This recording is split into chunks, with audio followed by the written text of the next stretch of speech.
लक्ष्मण जी ने कहा तो मैं क्या करूं, प्रयास करना अपना धर्म है, लेकिन नहीं मानेगा मन तो मैं क्या करूं। हे स्वामी, कलंक मुझे लगेगा, कलंक मुझे लगेगा। इस समय ईमानदारी के साथ बताओ, किसी भी सैनिक का मन अगर घर में आ जाए और कहीं ड्यूटी में वो असफल होने लग जाए, तो बोलो उसकी पत्नी को, उसके माँ बाप को, घर वालों को, गांव वालों को कलंक लगेगा कि नहीं लगेगा? जल्दी बोलो। कलंक लगेगा, याद रखना। क्यों? इस समय बड़ी चुनौती है। एक पल, एक क्षण, एक सेकंड में क्या हो जाए कुछ नहीं कहा जा सकता है। इसलिए पूरी तरह से तन और मन दोनों ही ड्यूटी में लगाने पड़ेंगे।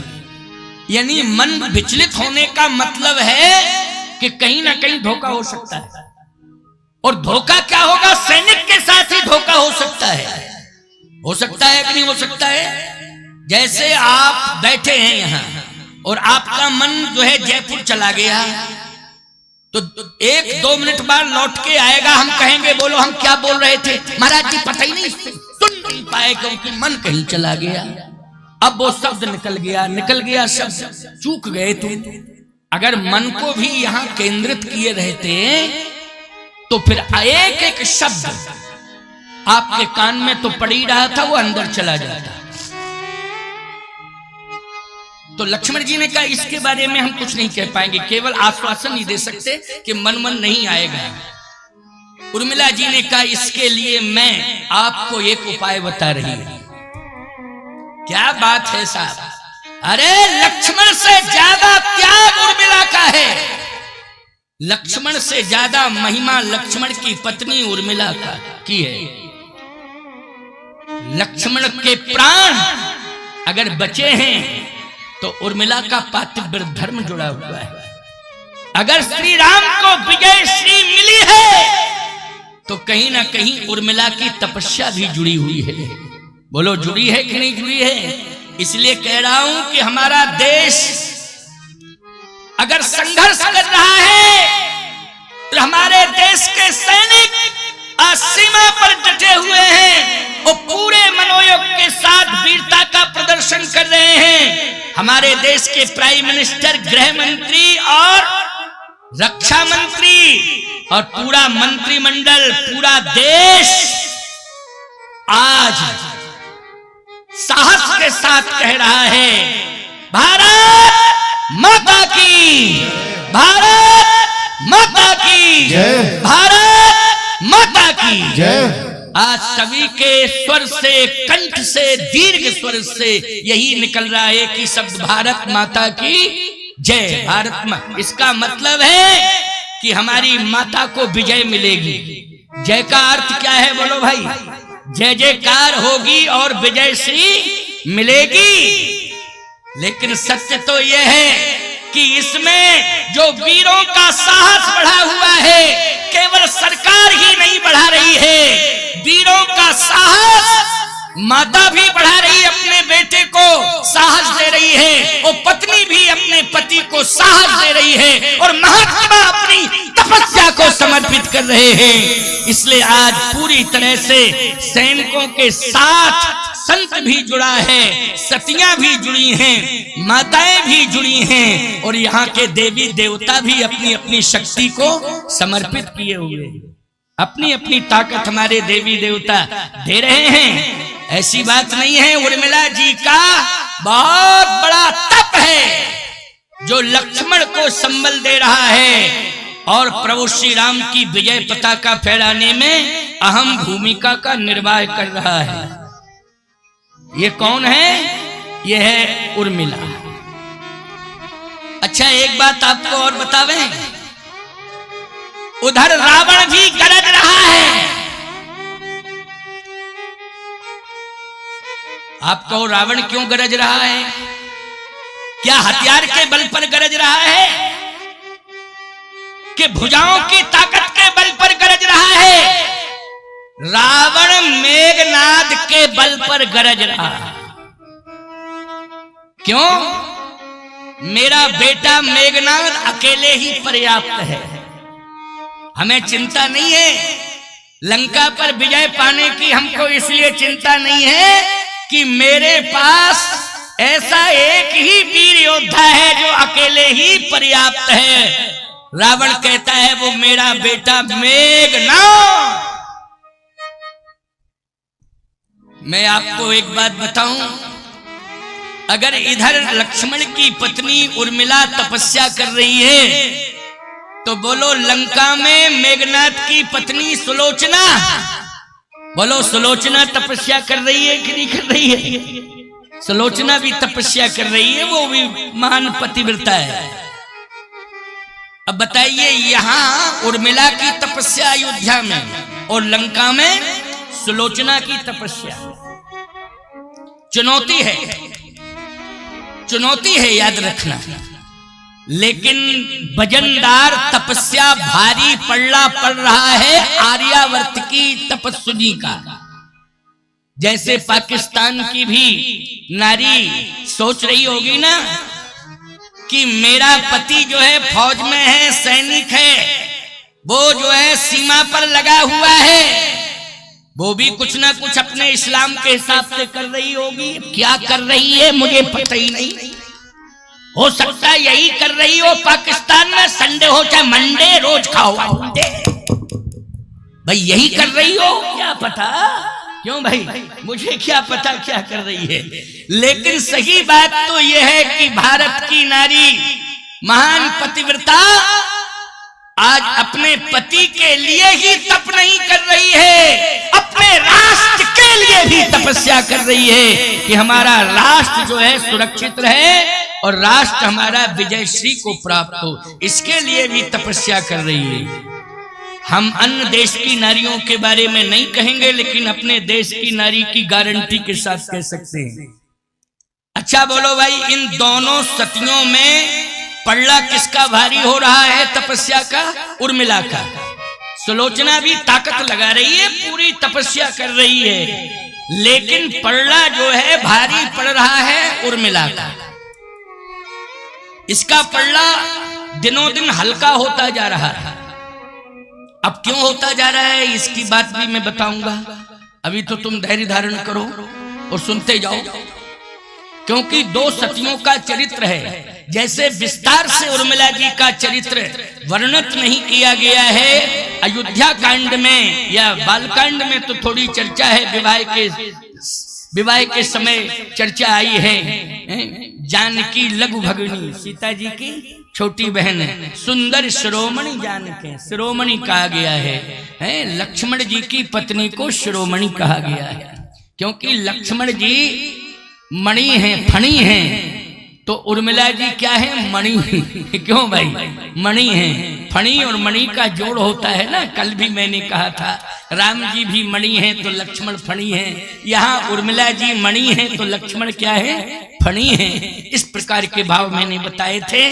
लेकिन उधर लंका कांड में सुलोचना का भी चरित्र बहुत विस्तार से नहीं है, लेकिन अन्य रामायणों में सुलोचना के चरित्र की चर्चा की गई है, सुलोचना का प्रसंग आया है। लेकिन सुलोचना भी पूरी ताकत लगा रही है, उसका पति भी वीर योद्धा है और रावण को पूरा भरोसा है कि अकेले मेघनाद ही पर्याप्त है। लेकिन धन्य है उर्मिला, उर्मिला की बराबरी नहीं कर पाएगी सुलोचना।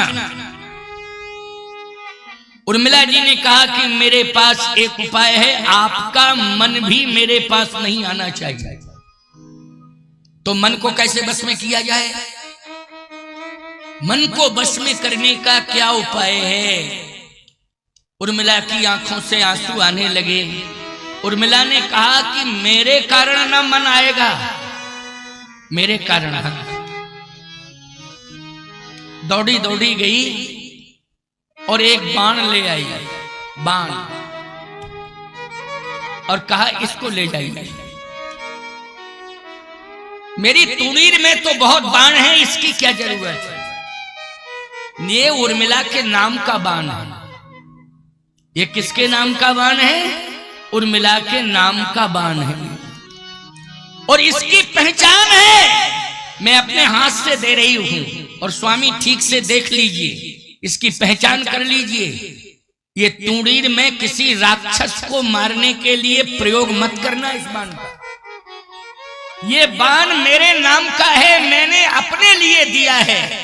बस मैं यही कहना चाहती हूं कि तन की बात छोड़ो, मेरे पास मन भी आपका नहीं आना चाहिए, नहीं तो राम सेवा करते करते कहीं मन मेरे पास चला आया तो निश्चित रूप से मैं कलंकित हो जाऊंगी, अपकीर्ति को प्राप्त हो जाऊंगी। यदि आपका मन वैसे रोकना इसको, और यदि मन कहीं आने लगे तो मन को रोक करके बाण को निकाल लेना और संधान कर देना मेरी तरफ। मैं बाण को हृदय में मार के मर जाऊंगी, लेकिन आपके मन को अपने पास नहीं आने दूंगी, अपने पास नहीं आने दूंगी। बोलो, प्राण तक छोड़ने के लिए तैयार है, लेकिन पति का मन सेवा छोड़ करके मेरे पास आवे ये बर्दाश्त नहीं करना चाहती है। बोलो, कितना बड़ा त्याग है, कितना बड़ा चैलेंज है। लक्ष्मण जी ने कहा, तूने इस बात को कह करके मेरा मस्तक ऊंचा कर दिया है। मैं नहीं समझता था कि तेरे अंदर इतना बड़ा साहस है, मैं नहीं समझता था कि तेरे अंदर इतनी बड़ी सोच है, लेकिन आज इन शब्दों को सुन करके मेरा मस्तक ऊंचा हो गया है। उर्मिला, तूने मेरे मस्तक को ऊंचा कर दिया। विचारों से ही पति का मस्तक ऊंचा होता है। इसलिए जब भी कोई समस्या आवे तो पति के सामने झुंझलाया मत करो, पति के सामने ऐसी बात मत किया करो कि वो आत्महत्या करने के लिए तैयार हो जावे। साहस देने की जरूरत है, उसको सहारा देने की जरूरत है, और आगे आकर के इस बात का आश्वासन दो, चिंता करने की जरूरत नहीं है, आप तो समस्या को दूर करने का प्रयास करें। मैं कहीं ना कहीं देवी देवताओं के पास जाकर के उनके सामने रोऊंगी, गिड़गिड़ाऊंगी और प्रार्थना करके उनकी शक्ति तुम्हें प्रदान करूंगी, जिससे तुम्हारी समस्या का समाधान हो जावे। इसलिए सबसे ज्यादा मठ मंदिरों में कौन जाती हैं? बोलो, देवियां जाती हैं कि नहीं? सबसे ज्यादा मठ मंदिर में देवियां जाती हैं। देवताओं की पूजा सबसे ज्यादा देवियां करती हैं। सबसे ज्यादा धर्म कर्म सत्कर्म देवियां करती हैं। आगे बढ़ चढ़ करके भाग लेती हैं। क्यों? अपने लिए नहीं, तुम्हारे लिए, पति के लिए और बच्चों के लिए और राष्ट्र के लिए। ये अपने लिए नहीं, अपने लिए तो हमेशा यही कहती हैं कि बस मैं पति के पहले चली जाऊं और सिंदूर मेरे मस्तक में चमचमाता रहे और सिंदूर लेकर के मैं जाऊं, यही तो कहती हैं ये हमेशा, यानी जाने की बात करती हैं। लेकिन तुम्हारे जीवन की, तुम्हारे रक्षण की देवी देवताओं से प्रार्थना करती हैं और तुम्हें संकट से दूर करने के लिए कहीं ना कहीं उनका जल ले आएंगी या उनका प्रसाद ले आएंगी या भभूति ले आएंगी, और बोलो तुम्हें भी देती हैं, बच्चों को देती है, करती रहती है कि नहीं? इसलिए झुटलाया मत करो कि बड़ी पुजारिन बन गई है, बहुत पूजा करती है, बड़ी भक्तिन बन गई है, इसके समान तो कोई भक्तिन नहीं है। ऐसी बातें मत किया करो, समझे कि नहीं? तुरंत जो है चरणोदक ले लिया करो, तुरंत भभूत ले लिया करो, तुरंत प्रसाद जो लाई हैं प्रसाद ले लिया करो, देवी देवता का चरणोदक लाई हैं तुरंत ही पान कर लिया करो। इठलाया मठलाया कड़ाया मत करो, समझ गए हो कि नहीं? इस देवी शक्ति को समझो। दैहिक दैविक भौतिक तापा, ये 3 प्रकार के ताप हैं, याद रखना। इनको दूर करने के लिए देवता की शरण लेनी पड़ती, और ये आगे हैं, देवता के पास जाने में, पूजा करने में आगे हैं। लक्ष्मण जी ने कहा बस बस, बहुत अच्छी बात, मेरा मस्तक ऊंचा हो गया, तूने तो आज मुझे बहुत बड़ा साहस दे दिया है, साहस दे दिया है। जैसे ही लक्ष्मण जी आगे बढ़े तो कहा रुक जाइए स्वामी, अभी रुकिए। क्यों? बस 1 सेकंड का समय और दे दीजिए।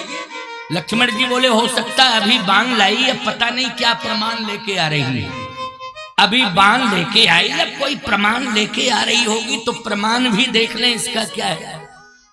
बस दोबारा गई तो आरती सजा के ले आई, आरती सजा के। जैसे ही लक्ष्मण जी के सामने आरती सजा के लाई और आरती उतारना ही चाहती है, लक्ष्मण जी ने कहा बस कर, मेरे बड़े भाई की आरती उतर नहीं पाई है, तो मेरी आरती उतार रही है।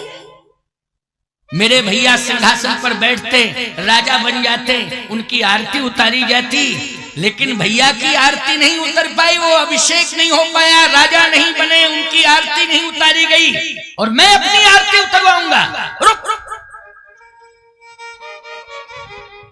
अब सोचिए जरा,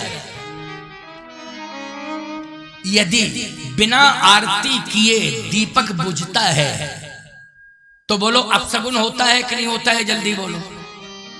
कि पति जो है आरती पत्नी पति की उतारना चाहे और पति ने रोक दिया हो और दीप प्रज्वलित हो, और बिना आरती किए यदि दीप बुझता है तो संकेत गलत मिल जाता है, याद रखना।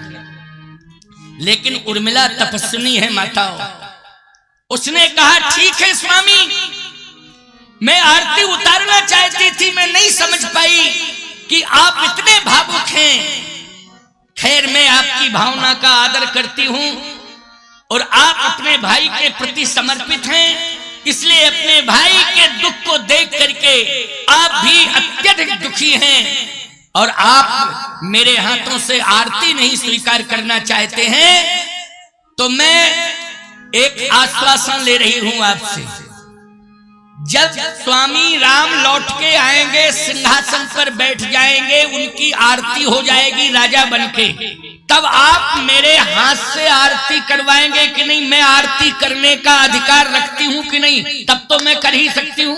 लक्ष्मण जी ने कहा उस समय कर सकती है, मेरे भाई राजा बन जाएं, उनकी आरती हम उतार लें, सब उतार लें राजा के रूप में, इसके बाद तू मेरी आरती उतारती रहना, कोई दिक्कत नहीं। उर्मिला जी ने कहा तो मैं प्रतिज्ञा कर रही हूं कि 14 साल बाद मैं इसी आरती से, जलती हुई आरती से आपकी आरती करूंगी, दीपक को बुझने नहीं दूंगी। 14 साल तक बुझने नहीं दूंगी, इसी जलते हुए दीप से मैं आरती करूंगी। लक्ष्मण जी की आंखें खुल गई।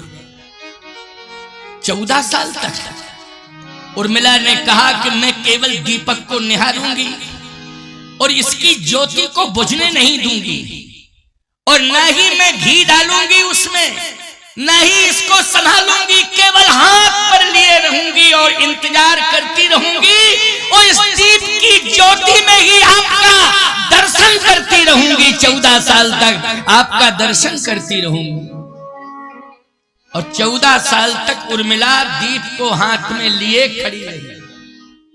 खड़ी रही, दीप को बुझने नहीं दिया।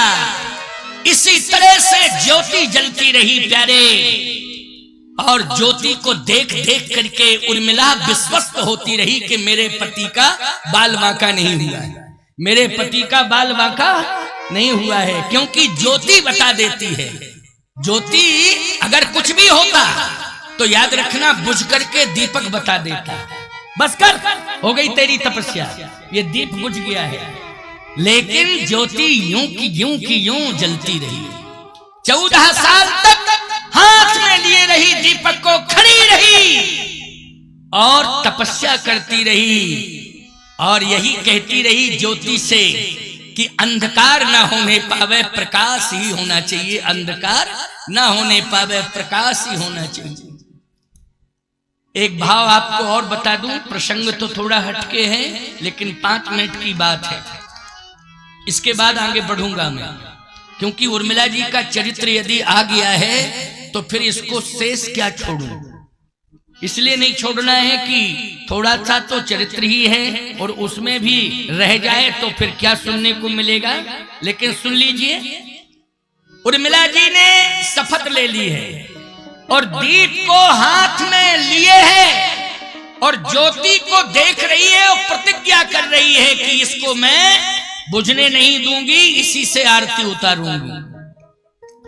लेकिन जिस दिन लक्ष्मण की शक्ति लगी थी, अब वो कथा नहीं सुना रहे, थोड़ा संकेत दे रहे हैं, क्योंकि भाव तो जोड़ना ही पड़ेगा।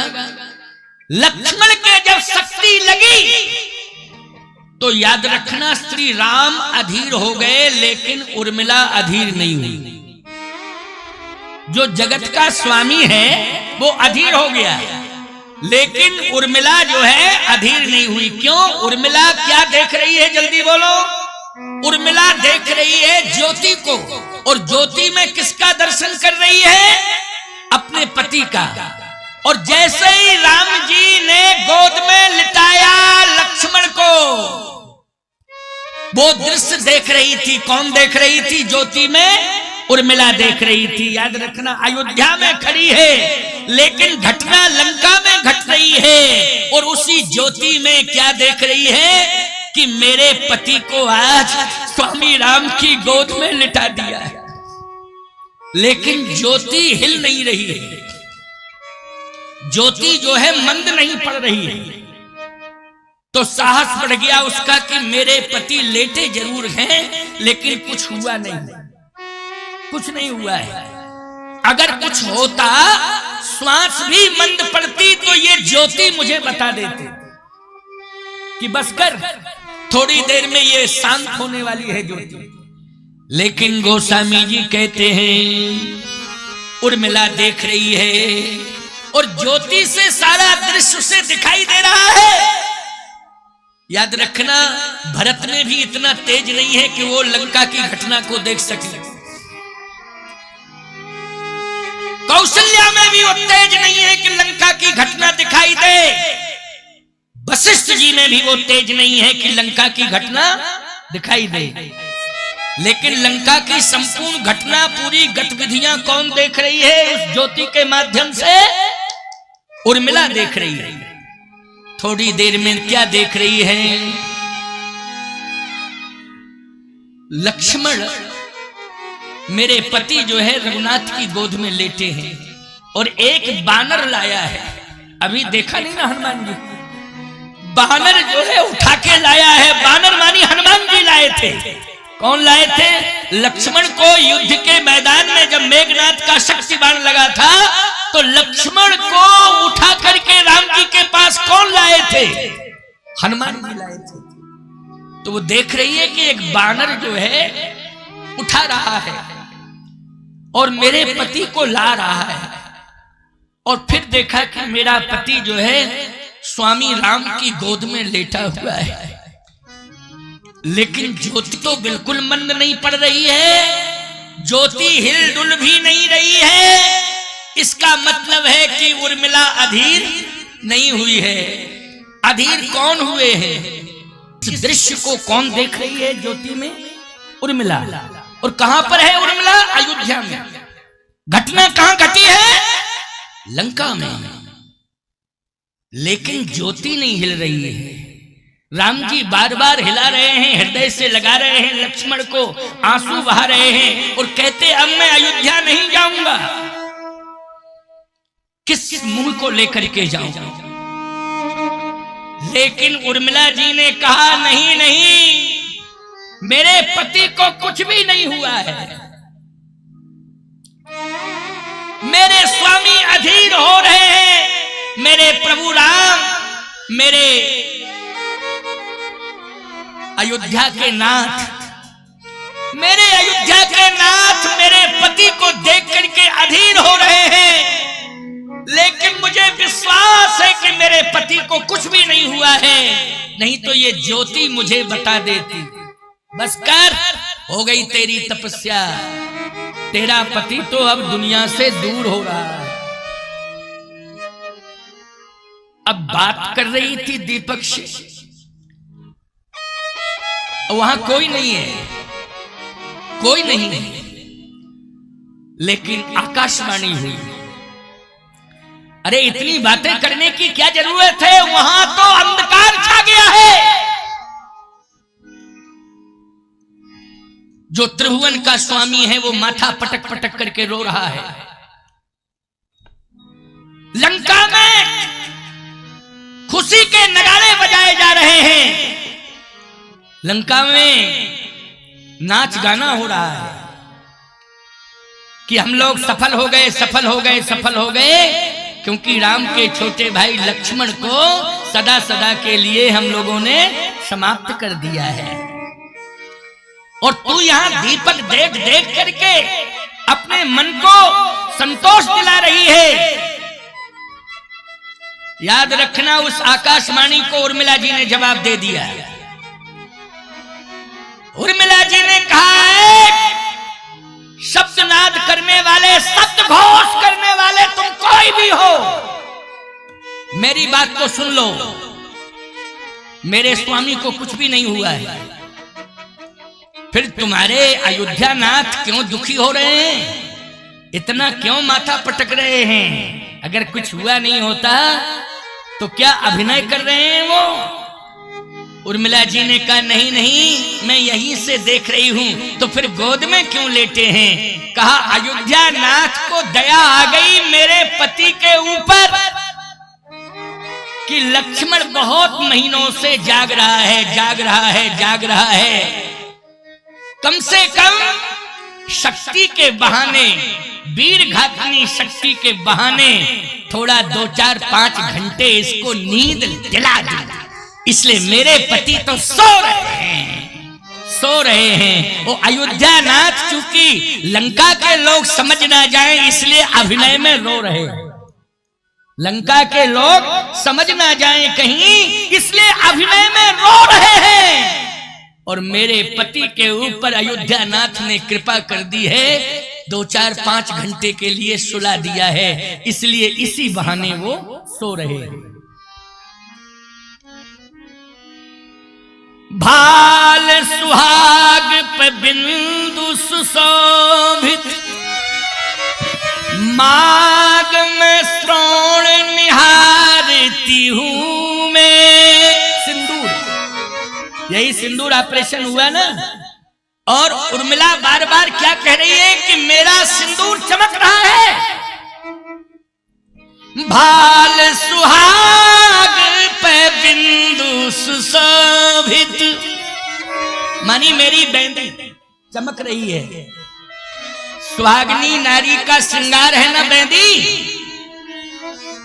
श्रृंगार बेंदी है, श्रृंगार सिंदूर है, श्रृंगार नथनी है। जाने कितने प्रकार के आभूषण होते हैं। भूषण सकल स्वदेश सुहाए, अंग अंग रच सखन बनाए। 16 प्रकार का श्रृंगार होता है ना, 16 प्रकार का श्रृंगार।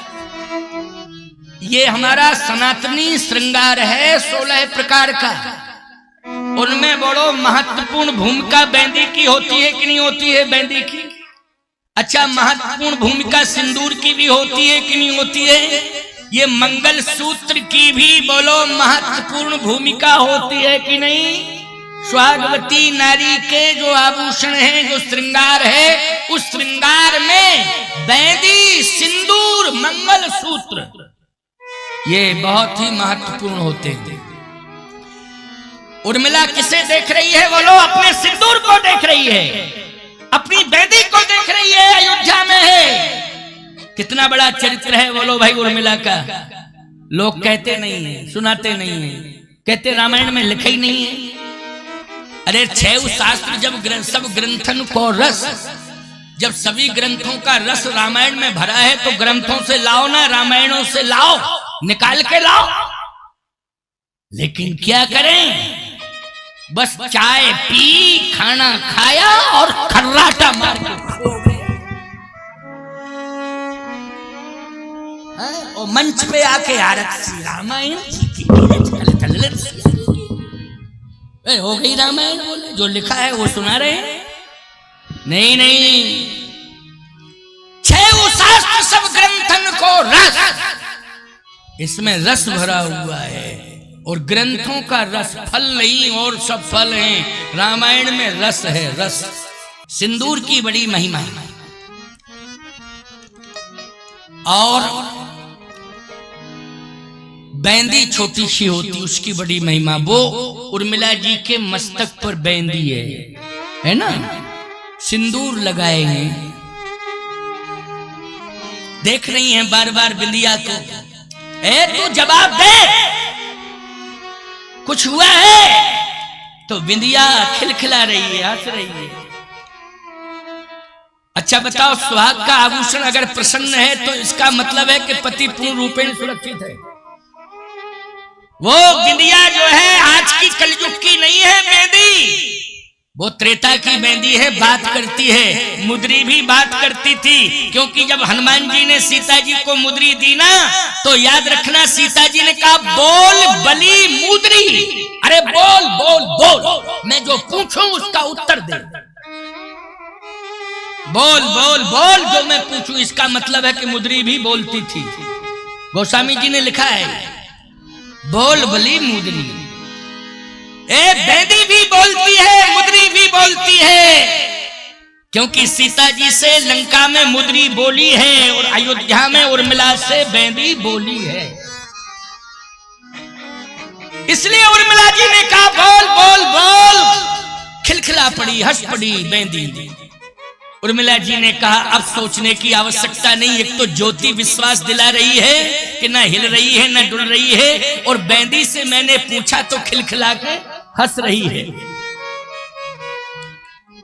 इसलिए भाल सुहाग पे बिंदु सुशोभित।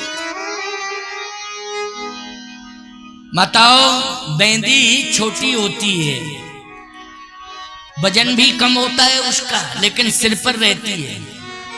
अच्छा, जो पायल होती है वो वजन में ज्यादा होती है, लेकिन कहाँ रहती है? पैरों में रहती है वो। मैंने तो बहुत बड़े बड़े लोगों के यहाँ सोने की पायलें देखी, सोने की। पैसा है उनके पास, सोना है भरा पड़ा है। अब पता नहीं छापा पड़ गया हो तो चला गया हो तो नहीं कह सकता हूं, लेकिन मैंने देखा है भाई बड़ी बड़ी टेबलें चांदी की जिस पर मुझे भोजन कराया, कुर्सियां बड़ी बड़ी पड़ी हैं, जैसे तुम्हारे यहाँ डाइनिंग टेबल वगैरह होती है ना, कुर्सी, चांदी की कुर्सियां, चांदी की टेबल, और ओरिजिनल चांदी, ठोस, अत्ता पत्ता कुछ नहीं भैया। 3-3, 4-4, 5-5 आदमी उठावे तो उठा ही नहीं। ऐसे ऐसे मैंने उद्योगपति देखे हैं, उनके यहाँ भोजन किया है। मैंने सोने की पायलें देखी। किसकी पायलें? सोने की।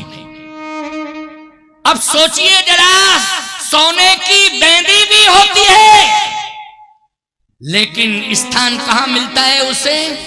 सिर पर। चाहे 10 कुंटल सोना ही क्यों ना हो घर में, लेकिन सोना अगर ज्यादा है तो बेंदी क्या आधा कुंटल की रहेगी? बोलो भाई। चाहे गरीब की बेटी के ऊपर बेंदी हो, चाहे अमीर की बहू बेटी के ऊपर बेंदी हो, बोलो वजन उतना ही रहेगा कि नहीं रहेगा? भले ही थोड़ा कोई बहुत बड़ा हीरा हूरा लगा हो, अलग बात है ये, क्यों भाई? लेकिन सही बताना, साइज तो वही रहती है ना, साइज छोटी सी। कि 10 कुंटल सोना रखा है तो बाप आधा कुंटल की बिंदिया धर देती हो खोपड़ी पे। लो बेटी, पूरे घर में दिखाना, देखो इतना सोना है मेरे बाप के पास। खोपड़ी फट जाएगी, ब्रेन हेमरेज हो जाएगा। हो जाएगा कि नहीं हो जाएगा? सोचो जरा। लेकिन याद रखना, कितनी भी कम वजन की पायल होगी तब भी 250 ग्राम से कम नहीं होगी। बोलो भाई, 250 ग्राम से कम नहीं होगी पायल। लेकिन सोने की पायल को मैंने पैरों में देखा और सोने की बेंदी को मैंने मस्तक पर देखा, लेकिन मैंने कहा गजब हो गया। कीमत तो सबसे ज्यादा अगर देखी जाए तो पैर में जो पायल सोने की है उसकी ज्यादा है, क्योंकि वजन ज्यादा है। लेकिन कम वजन की बेंदी सिर पर है, और ज्यादा जिसमें सोना है, वजनदार है, वो पैरों में है। अब मेरा दिमाग खराब। मैंने कहा कि है मामला क्या? अब वहां तो पूछ नहीं सकते हैं, क्या जरूरत है मैं पूछने की? अच्छा, पूछे भी तो बता नहीं पाओगी, तुम ही नहीं बता पाओगी, जबकि तुम्हारे प्रिय आभूषण हैं, लेकिन अर्थ नहीं बता पाओगी। बस यही कह पाओगी बाजार से मंगवा दो, बाजार से मंगवा दो, बाजार से मंगवा दो, यही कह पाओगी। लेकिन क्यों मंगवाएं, क्यों पहनती हो सिर के ऊपर धारण बेंदी, क्यों करती हो, क्यों पायल को पैर में पहनती हो, ये इसके बारे में नहीं बता पाएंगे। केवल पहनने का शौक जानती हैं, बाजार से मंगवा के हमको दीजिए ये जानती हैं। हम बता रहे हैं, हमने चिंतन किया, बात किया है। हर बात को हम सरस्वती जी से पूछते हैं, याद रखना। अच्छा एक बात बताओ, कोई बात समझ में नहीं आएगी तो किससे पूछेंगे? बुद्धि की अधिष्ठात्री देवी कौन है बोलो? सरस्वती जी हैं। जब सरस्वती जी की पूजा करते हैं ना तो उन्हीं से पूछते हैं। यहां मंच पर बैठे हैं, जो भी कह रहे हैं उनसे पूछ पूछ के कह रहे हैं कि मुझे ये बताओ, अब इसके आगे क्या बोलना, इसके आगे क्या बोलना, इसके आगे क्या बोलना, बताती जा रही है। इसलिए मैंने कहा नहीं, सरस्वती जी विराजमान हैं, किसी भी प्रकार का कोई व्यवधान नहीं होना चाहिए। तो मैंने सरस्वती मैया से पूछा कि मैया एक बात समझ में नहीं आ रही, मैंने आज सोने की पायल देखी। सोने की बेंदी तो सबके, चांदी की बेंदी नहीं होती। बेंदी किसकी होती है भैया बताओ? सोने की होती है ना। क्यों? हमारी समझ, क्योंकि हमें पता नहीं, हमने तो पहना ही नहीं किसी को। लेकिन सही बताओ, सोने की होती है ना बेंदी जो सिर पर रखी जाती है? हाँ हाँ सब कह रहे हैं। हाँ पायल तो चांदी की भी होती है, चांदी की ज्यादा होती है। पायल में तो बहुत ज्यादा, जिनके पास सोना है, बहुत पैसा है, वो भले ही पहन ले सोने होने का। मैंने तो उसी उद्योगपति की बात मैं बता रहा हूं ना, देखा। तो मैंने सरस्वती मैया से कहा कि मैया एक बात समझ में नहीं आ रही, पायल भी सोने की जो पैर में पड़ी थी, और बेंदी सुहाग की मस्तक पर रखी थी वो भी सोने की। लेकिन जिसमें ज्यादा सोना उसको पैर में जगह मिली, और जिसको कम सोना है उसको सिर पर जगह मिली है। आखिर ऐसा क्यों? सरस्वती मैया ने कहा, सुन लो मेरी बात को बाबा, सुन मेरी बात। हाँ मैया सुना दे, जरा सुना दे। अब मैया सुना रही है, मैं सुन के आश्चर्यचकित हो गया। गजब की बात बताई सरस्वती मैया ने। कहा बाबा बात यह है कि ज्यादा सोना जरूर है पायल में, लेकिन छम छम छम छम करती है। क्या करती है? छम छम छम छम छम। और बिंदिया चाहे जितना सिर हिलाओ लेकिन बोलती नहीं है। बोलो भाई, बिंदिया जो है चाहे जितना सिर हिलाओ, कुछ भी करो, लेकिन बोलती नहीं है। तो सरस्वती मैया ने कहा, नारी का सबसे बड़ा अवगुण है ज्यादा बोलना। ज्यादा बोलने में नारी का सम्मान नहीं रहता है, इसलिए नारी कम बोले और गंभीर होकर के रहे, सम्मान बढ़ जाता है उसका। घर में और समाज में सबसे ज्यादा सम्मान होता है। इसलिए बेंदी बोलती नहीं है, इसलिए सोना भले ही कम है लेकिन सम्मान ज्यादा है सिर माथे। और पायल को कितना संभाल के पांव रखो फिर भी छम छम छम, ये छम छम छम छम करती रहती है, बोलती ज्यादा है। इसलिए इसको पैरों में स्थान मिला है। कहां स्थान मिला है? पैरों में स्थान मिला है। और बेंदी को सिर पर स्थान मिला है, क्योंकि वो कभी बोलती नहीं है, आवाज नहीं करती है। लेकिन जब कभी भी जब चुनौती आ जाती है किसी पतिव्रता नारी के सामने, तो याद रखना बेंदी उस समय संकेत दे देती है। क्या करती है बेंदी? बेंदी संकेत दे देती है। और सुनते जाओ, यहां उर्मिला जी बेंदी को धारण किए और पूछ रही है, तो हंस पड़ी बेंदी। सिंदूर चमचमा रहा है, जरा भी मलिनता नहीं आई है। लेकिन राम जी जो है रो रहे हैं और लक्ष्मण जी गोद में पड़े हैं। भाल सुहाग पे बिंदु सुशोभित, मांग में श्रोण निहारती हूं मैं। और नाथ पड़े सियनाथ की गोद में, यही मन मोद विचारती हूं मैं। ये कौन बोल रही है? उर्मिला। नाथ पड़े सियनाथ की गोद में, यही मन मोद विचारती हूं मैं, क्योंकि अगर मेरा पति रघुनाथ की गोद में पड़ा है तो काल भी उसका कुछ नहीं बिगाड़ सकता है, क्योंकि जिसे परमात्मा की गोद मिल गई हो काल क्या बिगाड़ेगा। इसलिए मेरे पति जो है सो रहे हैं। और दूसरा भाव एक और कहा उर्मिला जी ने, सुन लो क्या, मेरे पति हैं शेष। बोलो शेषा अवतार हैं कि नहीं, जल्दी बोलो, शेषा अवतार हैं। तो उर्मिला जी ने कहा कि मेरे पति हैं शेष और हमेशा क्षीर सागर में रहते हैं, और नारायण हमेशा किसकी गोद में लेटे रहते हैं, जल्दी बोलो। नारायण हमेशा शेष की गोद में लेटे रहते हैं, यानी मेरे पति की गोद में स्वयं नारायण लेटा रहता है।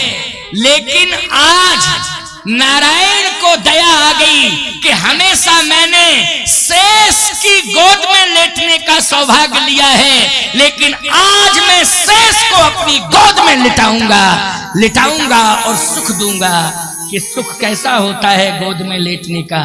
तो क्षीर सागर में नारायण शेष पर सदा लेटे हैं, आज नारायण ने शेष को मौका दे दिया है, अपनी गोद में लिटा दिया है। इसलिए आपसे मैं एक ही बात कहना चाहता हूं कि वो ज्योति जो है बता रही है और ज्योति जो है संकेत दे रही है, सभी को संशय हो जाएगा सुन करके, भले ही कुछ भी लोग कहने लग जाएं, लेकिन उर्मिला जी को लक्ष्मण शक्ति पर किंचित मात्र भी संदेह नहीं हुआ है। यह है उर्मिला। इसलिए उर्मिला की प्रतिज्ञा है कि स्वामी आप जाइए, मैं 14 साल बाद जब आप लौटेंगे तो इसी जलती हुई आरती से आपकी आरती उतारूंगी। ये दीप मेरे हाथ में प्रज्वलित है, मैं इसी से आपकी आरती उतारूंगी। तो बोलो भाई, कितने बड़े बड़े संकेत मिल गए हैं, कितने बड़े बड़े संकेत मिल गए हैं। अब आप ध्यान से सुनते जाइए, बहुत ही आनंद की बात है।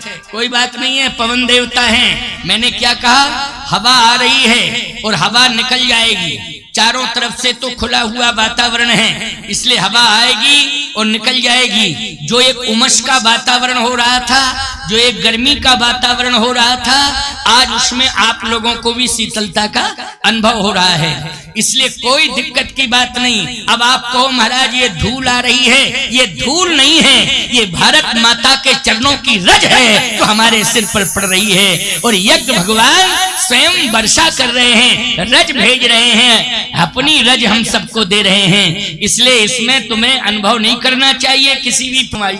अच्छा बोलो, हवा आई और चली गई कि नहीं, और तुम्हें थोड़ा सा आनंद देके ही चली गई हवा। वातावरण ऐसा बढ़िया शीतल हो गया कि कोशिश करने के बाद भी राजस्थान की सरकार इतनी जल्दी इतनी अच्छी सुविधा नहीं दे सकती थी। बोलो है, राजस्थान की सरकार भी इतने जल्दी इतनी सुखद सुविधा नहीं दे सकती थी जितनी अखिल ब्रह्मांड नायक की सरकार ने आपको सुविधा दे दी है। इसलिए सुखद अनुभव करो। तो लक्ष्मण जी ने कहा कि तूने तो मेरा सिर जो है गर्व से भर दिया है, मेरा मस्तक ऊंचा हो गया है, अब मैं जा रहा हूं। उसी समय जो है प्रणाम करती है उर्मिला और कहती है, जाओ जाओ स्वामी जाओ, बस मैं तो हाथ जोड़े रहूंगी और इस ज्योति में आपका दर्शन करती रहूंगी और आपको नित्य प्रणाम करती रहूंगी। लक्ष्मण जी ने कहा, पत्नी हो तो ऐसी हो। आज देखो पत्नी ने कितना बड़ा योगदान दिया है। भगवान राम के पास पहुंचे, कहा लक्ष्मण अब बताओ क्या समाचार है। लक्ष्मण जी बोले, फुल परमिशन हो गई, वो डबल परमिशन हो गई। कहा कैसे? कहा माता ने तो कह दिया है, लेकिन उर्मिला ने भी हृदय से जो है मुझे आश्वासन दिया है और आश्वस्त करके भेजा है कि स्वामी की सेवा करने के लिए आप अवश्य जाएं, अवश्य जाएं, अवश्य जाएं। भगवान राम मुस्कुरा पड़े लक्ष्मण की बात सुन करके। वाह, अरे मन मुस्काए भानुकुल भानु, मन मुस्काए भानुकुल भानु,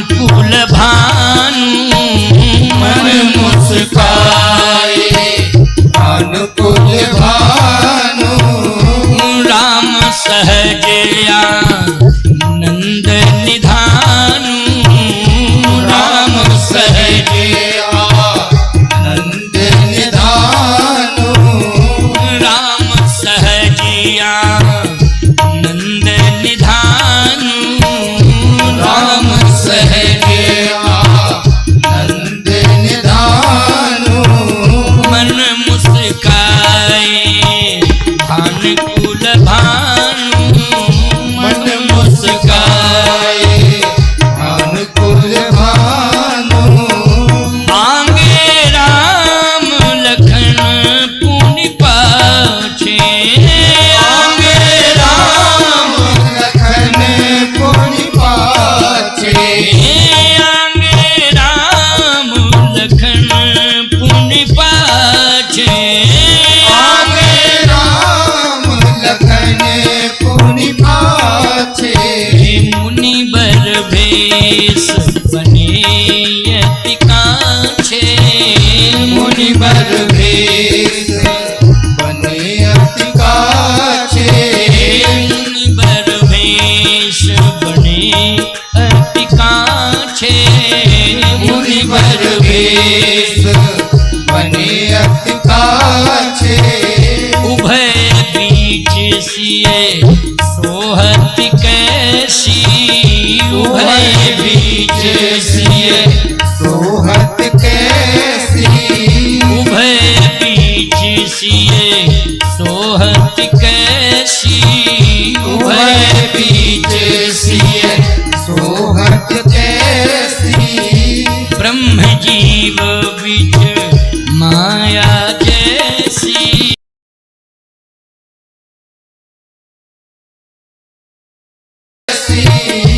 ब्रह्म जीव बीच माया जैसी ब्रह्म जीव माया जैसी ब्रह्म जीव बीच लक्ष्मण की बात सुनकर के मन मुस्कान निधानु प्रसन्न हो गए राम जी। वाह, ये है मेरा परिवार। ऐसा आदर्श इसमें भगवान राम इस आदर्श से इतने प्रभावित हैं